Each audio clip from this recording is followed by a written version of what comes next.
கர்த்தர் ஸ்தோத்திரம் பிரதர். கர்த்தர் ராத்திரியில என்னோடு கூட பேசினார். ஹalleluya. இந்த வீட்டை எனக்கு கர்த்தர் கொடுப்பாருன்னு. தண்டபாணி வீட்டுக்கு வந்துட்டு நீ அந்த ஸ்டீபன் வீடா மாத்தணும்னு பாக்குற. உனக்கு எவ்வளவு கொழுப்பு, உனக்கு வாடகை கொடுத்ததே பிரச்சனை. ஆண்டவரே, எனக்கு உமக்கு பிடித்த இடத்துல, உனக்கு பிரியமான இடத்துல, உமக்கு பிரியமான வீட்டை எப்போ எனக்கு கொடுக்கணுமோ அப்போ கொடுங்கன்னு ஆண்டவரேன்னு சொன்னா உன்னை அழகான இடத்துல உன்னை கொண்டு போய் வைப்பார். நீ இன்னொரு வீட்டுக்காக ஜெபம் பண்ணா ஆல்ரெடி அதுல 3 பேர் செத்து இருக்கிறாங்க, அது உனக்கு தெரியாது. அந்த ஆவி உனக்கு பிடிச்சிக்கும். புது வீட்டை உனக்கு கர்த்தர் கட்டி கொடுப்பார். அல்லேலூயா. உங்க ஜெபிக்கிறது அதுக்கு 2-3 பாஸ்டர்ஸ் இருப்பாங்க.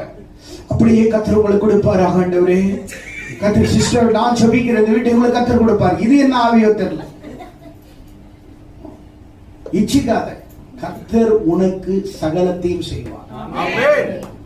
ஆமென்.